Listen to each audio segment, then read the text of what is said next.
Hajid yang paling dekat dengan beliau itu tidak terdaftar Kitabut Tauhidnya Muhammad bin Abdul Wahab. Justru yang paling kuat itu Risalatut Tauhidnya Abduh dan Kitabul Imannya Ibnu Taimiyah yang perspektifnya sangat mendalam dan luas. Ya. Jadi Assalamualaikum warahmatullahi wabarakatuh.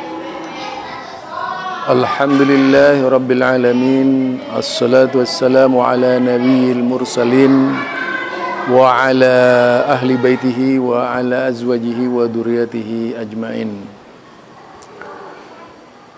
Fa inna ahsanal kalami kalamullah wa khairal huda huda Muhammad sallallahu alaihi wasallam wa syarrul umuri muhdasatuha fa inna kulla muhdasatin bid'ah wa kulla bid'atin dalalah wa kulla dalalatin finnar.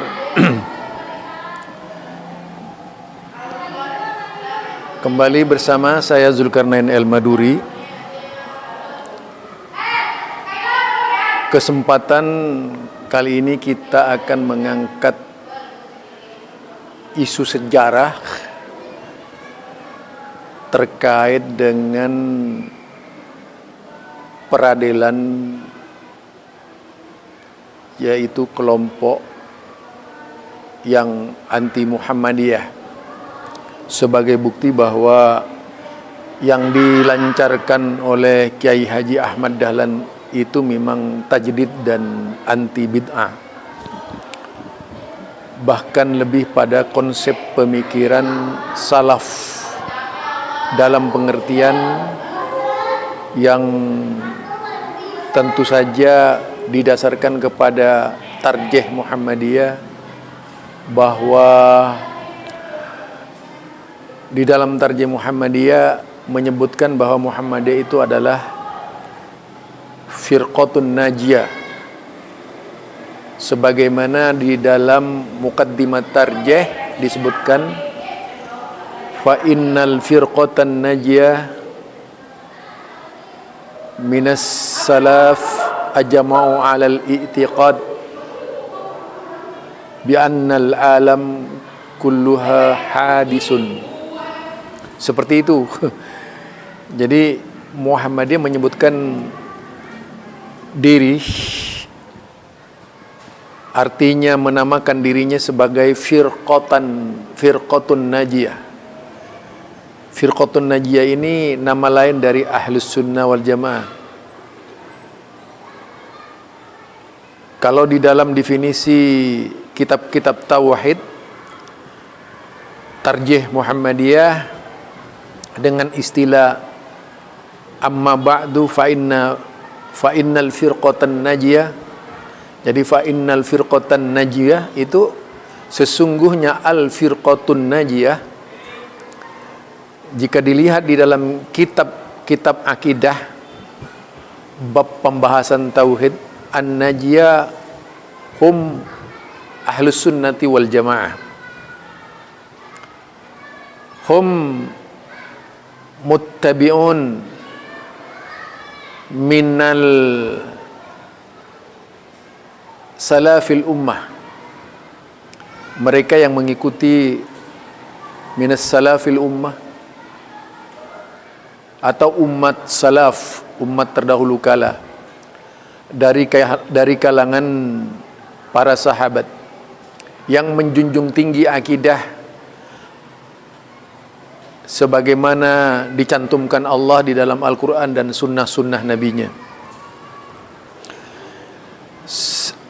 Yang akan saya angkat berkaitan dengan peradilan, yaitu peradilan yang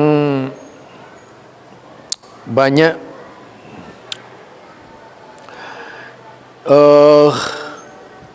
dilakukan oleh kelompok-kelompok anti Muhammadiyah sebelum berdirinya NU. Mereka adalah, yang anti Muhammadiyah ini adalah cikal bakal berdirinya NU. Jadi jika kita baca sejarahnya,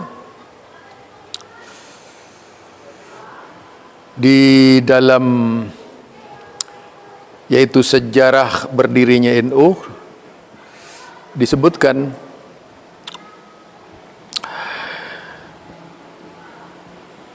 memasuki awal abad 20, yaitu tepatnya sekitar 4 tahun pasca berdirinya organisasi Budi Utomo, yaitu 20 Mei 1908, Kiai Haji Ahmad Dahlan mendirikan Perserikatan Muhammadiyah di Yogyakarta. Beberapa ulama tradisional di tanah air tidak hanya menentang gerakan ini, tetapi juga menuduh tanpa dasar argumentasi yang dapat dipertanggungjawabkan. Apa tuduhannya? Nah, itu. Jadi pada saat berdirinya Muhammadiyah ini, banyak penentang berdirinya organisasi Muhammadiyah itu dari kalangan cikal bakal para pendukung NU sesudahnya. Tuduhan yang dialamatkan kepada organisasi Kiai Haji Ahmad Dahlan ini bahwa Muhammadiyah adalah gerakan Wahabi. Itu pula yang pernah saya dengar di Madura, di Sumeneb, di Pamekasan, di Sampang, Bangkalan, atau di pulau-pulau, atau dalam perjalanan dakwah saya, tuduhan Wahabi itu muncul, yaitu karena Muhammadiyah tentunya bisa dikatakan melaksanakan Al-Quran dan As-Sunnah. Ya memang selain Muhammadiyah ada organisasi Islam lainnya yang juga disimpulkan sebagai gerakan Wahabi, seperti Persis, Persatuan Islam, kemudian Al-Irsyad yang didirikan oleh Ahmad Surkati. Jadi tuduhan dialamatkan kepada organisasi rintisan Kiai Haji Ahmad Dahlan ini bahwa Muhammadiyah adalah gerakan Wahabi. Rupanya tuduhan Muhammadiyah sebagai bagian dari paham Wahabiyah tidak hanya sekedar nyaring di tanah air, tetapi tuduhan sesat tersebut sudah sampai ke tanah suci. Jadi pada zaman itu memang zaman penuh fitnah, gibah, dan takfiri. Kaum takfiri ini rata-rata dari kelompok orang yang mengaku NU yang sekarang ini pengikutnya banyak keluar-keluar anti takfiri. Padahal dulu itu paling takfiri. Mari kita ikuti riwayatnya. Jadi berdasarkan catatan Haji Suja, yaitu berdasarkan catatan Haji Suja, di tahun 1922 beberapa ulama tanah air yang telah menetap di Mekah dan menjadi antek-antek Raja Syarif Hussein berafiliasi kepada Turki Utsmani telah menuduh Perserikatan Muhammadiyah sebagai bagian dari gerakan Wahabi hingga memasuki usia seabad. Jadi cukup lama ya, memasuki usia seabad sekarang ini. Isu Wahabi, Muhammadiyah Wahabi itu terus didengungkan oleh mereka. Jadi beberapa ulama tanah air tadi itu, beberapa ulama tanah air yang telah menetap di Mekah dan menjadi antek-antek Raja Syarif Hussein berafiliasi kepada Turki Utsmani telah menuduh Perserikatan Muhammadiyah sebagai bagian dari gerakan Wahabi hingga memasuki seabad. Organisasi yang didirikan 18 November 1912 ini terus saja dikaitkan dengan Wahabi, tumbuh subur di Arab Saudi. Itu dari jemaah-jemaah yang ada di Indonesia, mereka yang sekolah ke mereka ini kelompok-kelompok santri yang datang ke Mekah. Ini sebelum berdirinya NU ya, makanya saya itu sebelum berdirinya NU. Nah, tudingan tersebut tidak hanya historis tetapi juga sekaligus menunjukkan bahwa orang-orang yang menuduh tidak memahami esensi gerakan Muhammadiyah. Jadi tulisan ini ingin mengurai fakta-fakta historis berdasarkan sumber yang bisa dipertanggungjawabkan. Jadi jenis-jenis sumber data yang digunakan dalam tulisan ini yaitu berupa Verslag itu adalah laporan resmi, memoir, catatan pribadi dan surat pribadi dari para tokoh Muhammadiyah generasi pertama ya, yang terlibat langsung dalam upaya membantah tuduhan miring tersebut. Verslag Haji Fakhruddin, salah satu murid ideologis Kiai Haji Ahmad Dahlan, ditulis pada tahun 1921, melaporkan perjalanan ke Mekah dalam rangka penyelidikan perjalanan haji kaum pribumi. Jadi Verslag Utusan Muhammadiyah dalam Kongres Islam di Cirebon itu ditulis oleh Haji Fakhruddin di tahun 1922, berisi catatan pembelaan terhadap Muhammadiyah dan Kiai Haji Ahmad Dahlan yang dituduh oleh para ulama tradisional.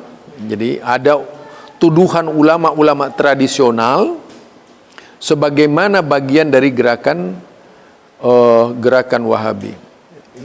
Kita perlu tahu bahwa Wahabi itu adalah sebuah panggilan yang dialamatkan memang oleh musuh-musuh Islam, yang dialamatkan oleh musuh-musuh agama ya. Jadi Wahabi ini dialamatkan oleh musuh-musuh agama, mereka yang anti penyebaran dakwah hanya berdasarkan Quran dan As-Sunnah. Karena dalam tulisan-tulisan mereka, semua mereka itu yang anti Wahabiyah, yang anti Wahabi, semuanya mempersepsikan gerakan apapun jenisnya yang berstandar Quran dan As-Sunnah itu disebut Wahabi ya. Jadi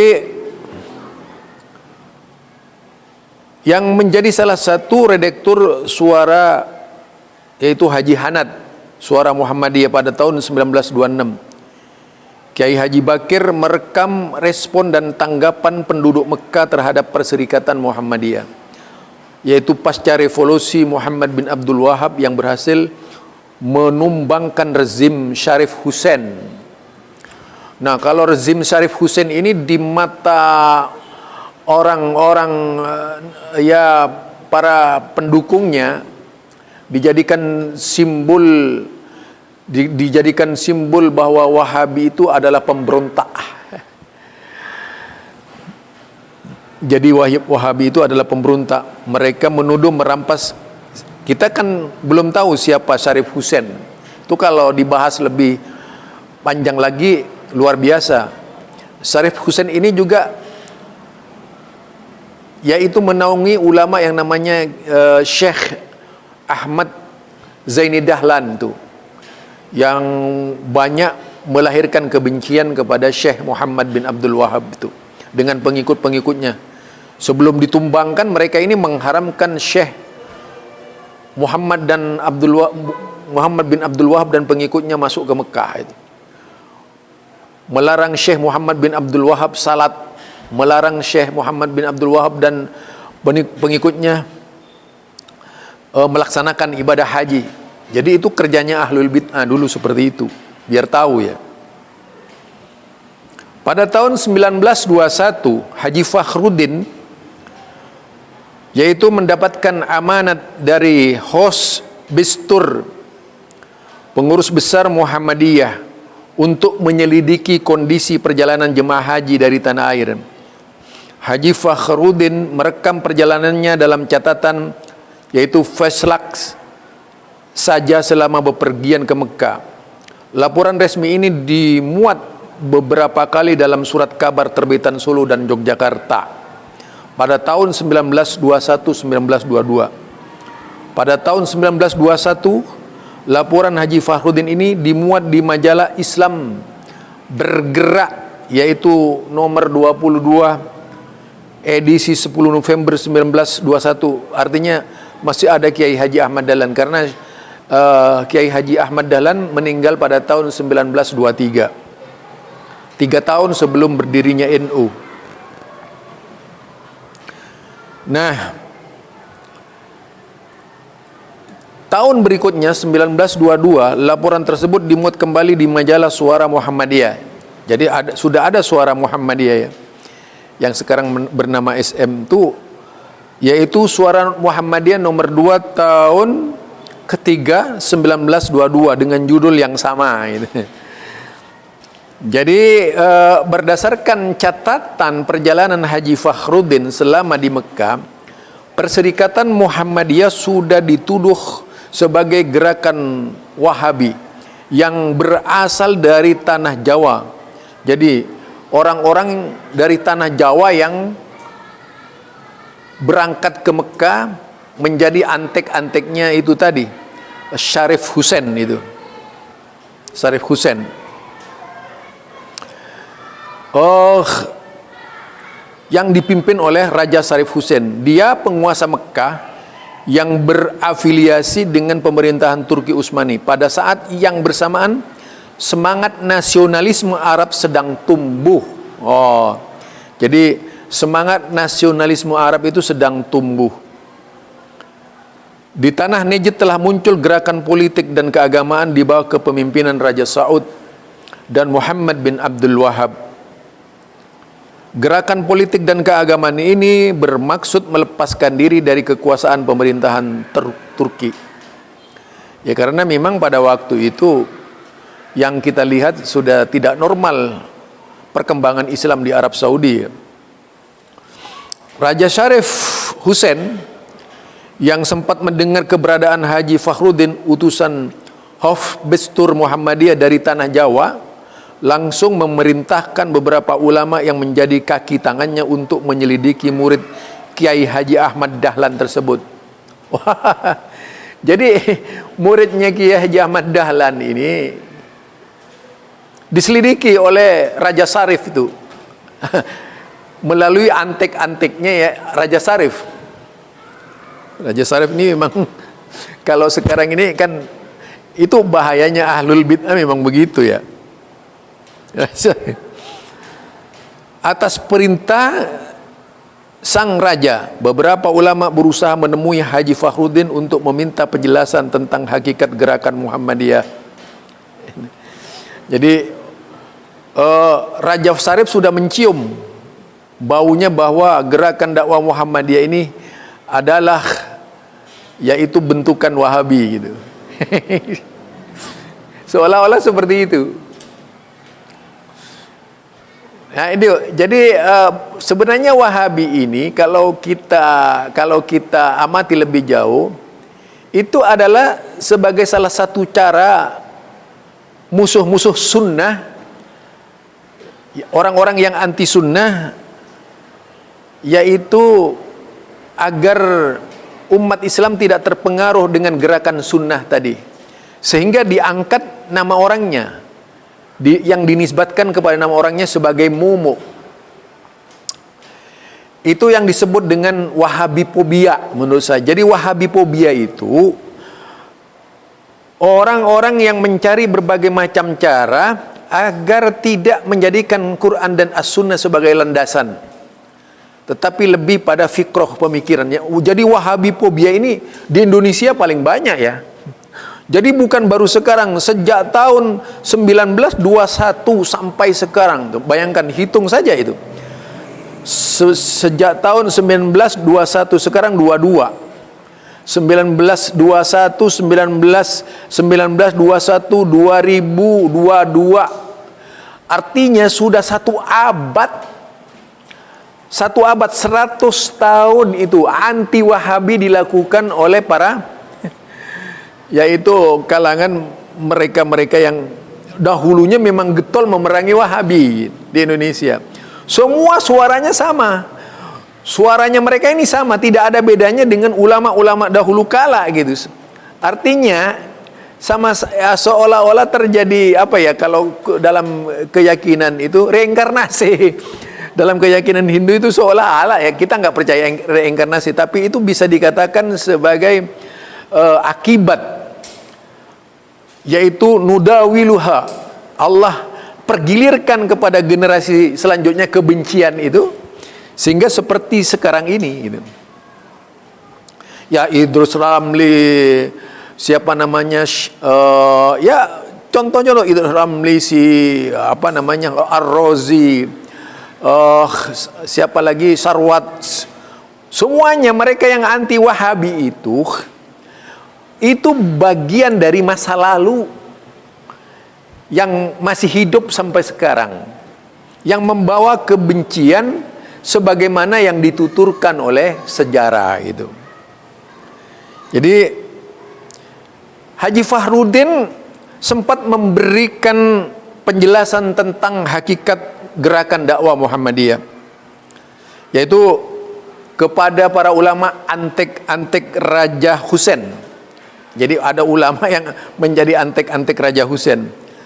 Merasa belum cukup, para ulama tradisional tersebut lantas membawa Haji Fahrudin menemui langsung Raja Husain. Jadi Haji Fahrudin, murid Kiai Haji Ahmad Dahlan ini, langsung menemui Raja Husain, Syarif Husain tadi itu. Raja Husain ini untuk menjelaskan hakikat gerakan Muhammadiyah. Fakta ini menunjukkan Muhammadiyah telah dituduh tanpa bukti yang kuat.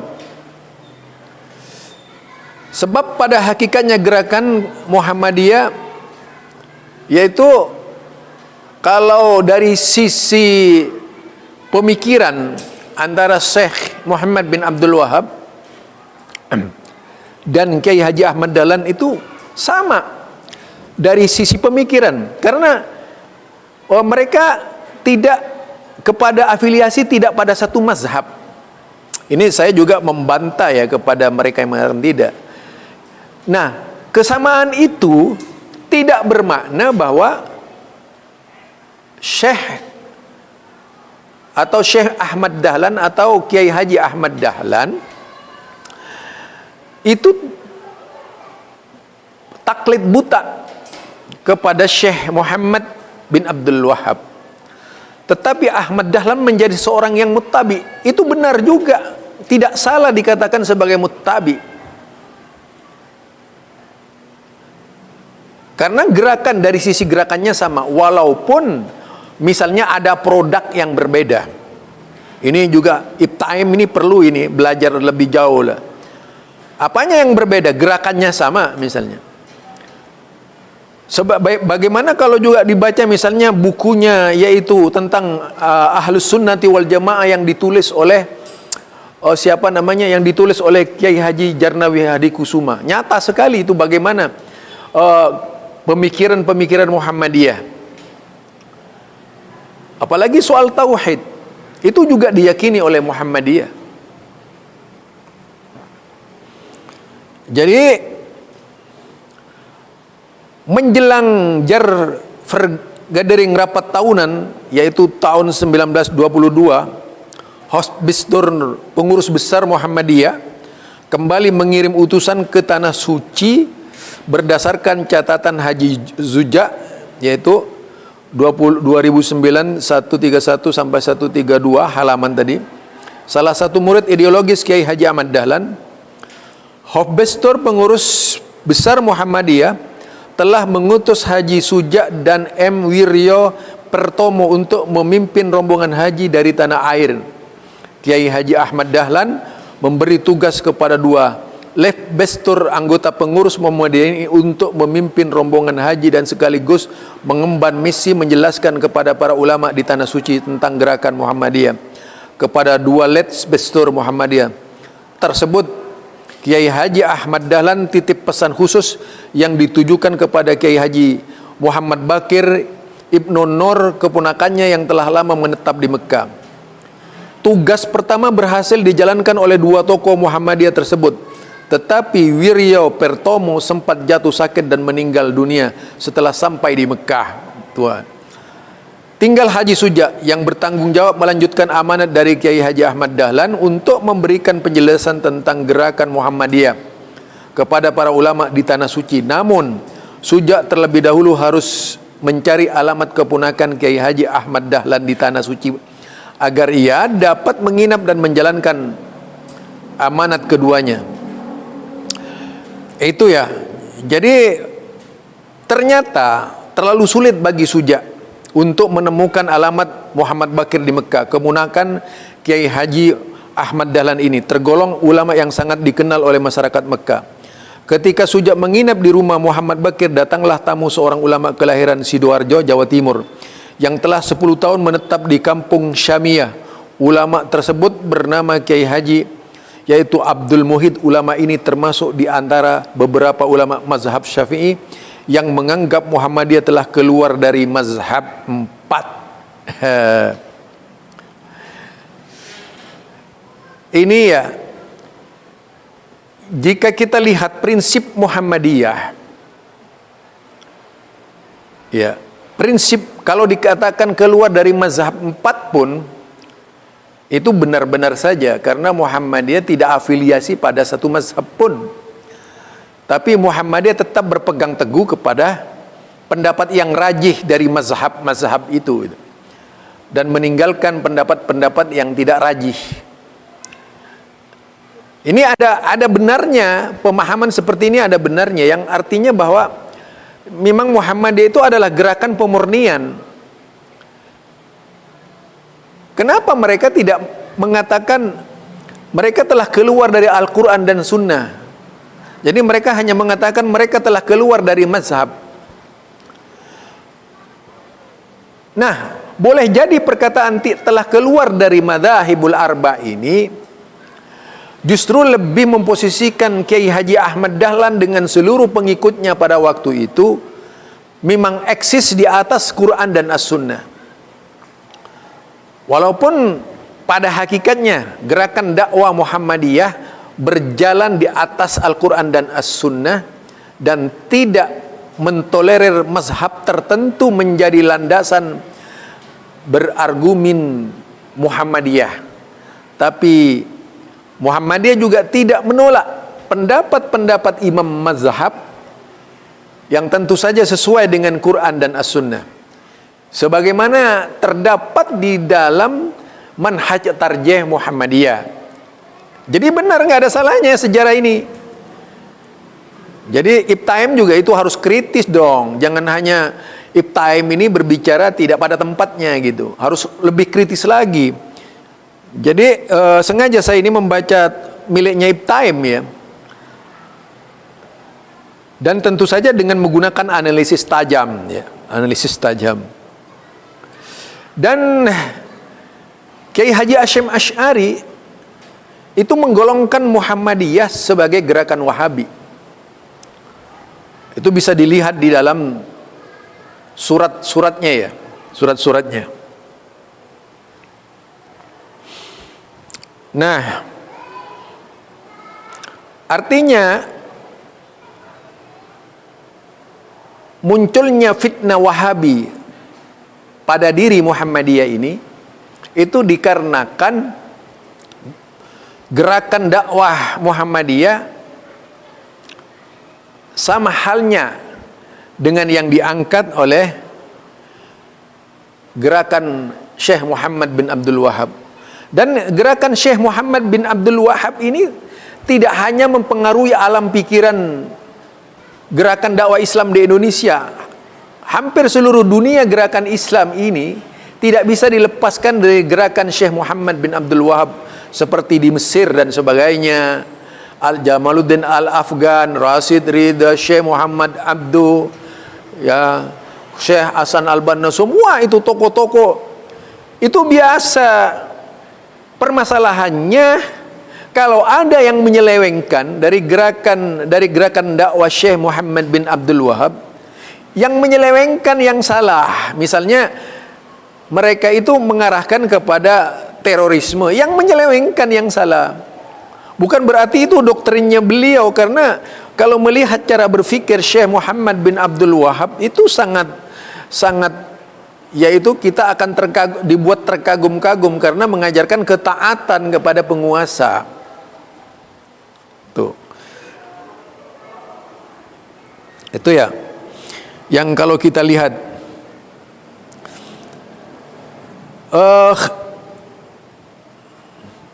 itu banyak yang kita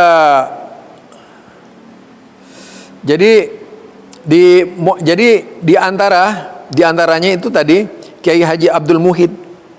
Ulama ini termasuk di antara beberapa ulama mazhab Syafi'i yang menganggap Muhammadiyah telah keluar dari mazhab yang 4, Al-Madahibul Arba'. Abdul Muhid juga berusaha menyelidiki paham keagamaan Muhammadiyah, apakah sejalan dengan paham Wahabi atau tidak. Jadi selain Kiai Haji Abdul Muhid, Kiai Haji yaitu Muhtaram dari Majumas, Jawa Tengah, juga sempat menganggap Muhammadiyah sebagai gerakan Wahabi. Namun Haji Suja berhasil menjelaskan hakikat gerakan Muhammadiyah, yaitu sambil menunjukkan statut anggaran dasar Muhammadiyah.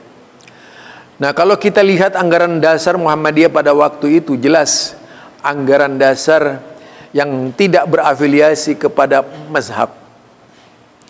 Jadi fakta ini kalau kita lihat yang dilakukan oleh Abdul Muhid di Mekah, ketika Haji Farudin yang tidak lain adalah adik kandungnya tengah sibuk membela Muhammadiyah di Kongres Islam Cirebon. Dalam kongres tersebut Muhammadiyah tidak luput dari tuduhan miring sebagai gerakan Wahabi. Pada umumnya tuduhan Muhammadiyah sebagai gerakan Wahabi datang dari kalangan ulama tradisional yang merasa terancam eksistensi mereka sebagai pemegang otoritas dan pelestari tradisi. Jadi mereka itu merasa terancam, yaitu karena mereka merasa sebagai pemegang otoritas. Otoritas ya, pemegang otoritas ajaran tradisi, pelestari tradisi. Ya, kalau kita melihat perjuangan mereka sampai detik ini, ya otoritasnya itu yaitu seolah-olah merasa sebagai pemegang otoritas. Jadi seolah-olah mereka paling berkuasa di Indonesia ini soal keagamaan gitu. Dan pelestari tradisi. Jadi dalam dokumen Feslak utusan ke Cirebon perlu mengunjungi Islam. Ya, perlu mengunjungi Islam. Kemudian muncul lagi di situ namanya, kalau kita lihat tokoh-tokoh Muhammadiyah, bahkan Kiai Haji Ahmad Dahlan dan Muhammadiyah dari tuduhan yaitu pangraman, pemberontak, dianggap sebagai pemberontak. Maksudnya pemberontak kepada mereka ahlul bid'ah itu gitu. Jadi pahit banget ya ketika itu. Nah, dalam sebuah pertemuan kongres yang didampingi langsung oleh host Cokro Aminoto dan Agus Salim, Kiai Asnawi dari Kudus menuduh Kiai Haji Ahmad Dahlan sebagai ulama sesat. Ya ini jelas ya. Yang menuduh ulama sesat ini adalah ini masih ada. Ulama sesat ini adalah yaitu Kiai siapa tadi itu, Asnawi dari Kudus, menuduh Kiai Haji Ahmad Dahlan sebagai ulama sesat, salah satu pendiri Nahdlatul Ulama ini. Jadi menuding nama Dahlan sebagai tokoh besar sebagaimana yang termaktub dalam kitab karangan Kiai Bisri Solo, selain menuduh pendiri Muhammadiyah sebagai ulama sesat, Kiai Asnawi juga menuduh Muhammadiyah sebagai gerakan Wahabi yang pada saat itu tengah tumbuh di tanah suci. Dengan amat piawai, Haji Farudin membela tuduhan Kiai Asnawi yang tidak memiliki dasar yang jelas. Haji Farudin membawa kitab karangan Kiai Haji Bisri Solo dan meminta kepada Kiai Asnawi supaya menunjukkan di mana bab dan halaman yang menjelaskan bahwa Kiai Haji Ahmad Dahlan adalah tokoh yang dianggap sesat. Setelah Kiai Asnawi tidak bisa menunjukkan bab dan halaman yang menjelaskan kesesatan Kiai Haji Ahmad Dahlan, maka dengan sangat tangkas Haji Fahrudin menjelaskan kepada peserta Forgathering rapat bahwa tuduhan yang dialamatkan kepada Muhammadiyah itu adalah omong belaka. Jadi kalau kita lihat tuh banyak sekali ya di dalam perjalanan dakwah Muhammadiyah ini, kalau dibaca intinya memang tidak bisa dilepaskan dari berbagai rongrongan. Tetapi memang Wahabi itu sengaja diciptakan oleh orang-orang yang anti sunnah dalam rangka menakut-nakuti umat Islam supaya tidak kembali kepada sunnah, termasuk yaitu Wahabi apa tadi yang saya sebutkan dengan istilah kalau ada Islamophobia itu orang-orang yang takut Islam gitu ya. Nah, kemudian ada juga orang-orang ya Wahabiphobia. Wahabiphobia ini menyebar di seluruh Nusantara ketika itu. Tujuannya tidak lain membendung semua yang menyebutkan bahwa mereka berlandaskan Quran dan hadis dengan sebutan Wahabi itu. Jadi Wahabiphobia ini ittifaq, bahkan menjadi ijma Wahabiphobia. Siapa saja yang langsung berpegangan teguh kepada Al-Quran dan hadis Nabi itu adalah sesat. Itu Wahabiphobia. Nah, Wahabiphobia bisa terjadi pada siapa saja, bahkan bisa lintas organisasi. Itu sama halnya ketika Nabi Muhammad sallallahu alaihi wasallam diutus sebagai nabi. Akhirnya muncul yang disebut dengan Islamophobia. Kekhawatiran terhadap Islam menguasai negara-negara tertentu. Maka di Indonesia ditanamkan Wahabiphobia. Sebenarnya itu sangat politis sekali. Tentu saja ada tujuan terencana dari mereka dalam rangka membendung dan menolak paham-paham hanya karena mereka ingin melestarikan yaitu keberadaan mereka sebagai kelompok Islam yang tradisional tadi itu. Ingin melestarikan tradisi dan menjadikan tradisi yang dibuat oleh mereka itu atau tradisi yang ada yang sudah masuk dalam kantong-kantong Islam dan dikemas dengan Islam itu menjadi bagian dari agama yang disebut dengan Islam Nusantaranya itu tadi. Jadi itu kalau mau berbicara kita itu. Jadi bagi saya mau dituduh Wahabi kayak mau dituduh apa, saya terima itu. Karena intinya itu hanya sebuah rekayasa. Sehingga kalau ada misalnya Syekh bin Bas mengatakan kata Wahabi itu dialamatkan kepada pengikut Muhammad bin Abdul Wahab, dia bukan membenarkan, dia hanya menyatakan bahwa kata Wahabi ini pemberian orang lain yang disandarkan kepada pengikut Syekh Muhammad bin Abdul Wahab itu oleh musuh-musuhnya. Kalau mau dipahami seperti itu, karena kita tidak pernah mendengar syekh-syekh itu yang menyebutkan bahwa Qala Wahabi, tidak pernah itu. Atau yang ada syekh-syekh dari pengikut Syekh Muhammad bin Abdul Wahhab yang ada di Mekah yang menyebut ulama Syekh Muhammad bin Abdul Wahhab. Itu ya, jadi ini perkara besar terjadi di Indonesia. Memang sejarah yang perlu kita gali. Kalau dilihat dalam berbagai macam sejarah, nah memang itu ada sebuah pergolakan pemikiran yang terjadi pada tahun 1921 sampai 2022. Adalah sama dengan yaitu peradilan yang dilakukan oleh pihak anti Wahabi terhadap Muhammadiyah. Ketika muncul Salafi Wahabi di Indonesia ini, yang dikatakan oleh mereka Salafi Wahabi, terutama dari kalangan netizen dan mereka kalangan buzzer yang menjadi kaki tangan dari pendukung pemahaman tradisional tadi, semua ikut campur mengambil bagian dalam rangka membendung pemikiran-pemikiran Syekh Muhammad bin Abdul Wahhab. Lalu muncullah fitnah kembali, nyaring kembali gitu. Kekuatan yang terjadi di Indonesia ini. Tetap saja alamatnya itu Muhammadiyah. Sebagai bukti, ya banyaknya masjid-masjid Muhammadiyah yang diambil oleh mereka itu. Di Aceh, di Cengkareng, di Madura, dan tidak sedikit pula cabang-cabang yang pada akhirnya bubar.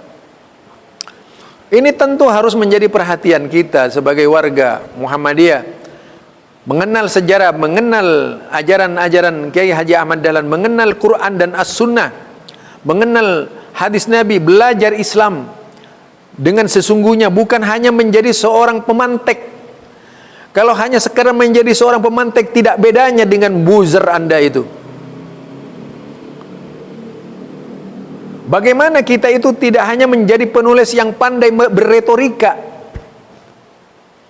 tapi benar-benar menjadikan Muhammadiyah sebagai gerakan dakwah yang bisa berhasil mengimbarkan pelaksanaan Quran dan As-Sunnah sebagaimana yang dikehendaki oleh Rasulullah sallallahu alaihi wasallam. Subhanakallahumma wa bihamdika asyhadu an la ilaha illa anta astaghfiruka wa atubu ilaik. Assalamualaikum warahmatullahi wabarakatuh.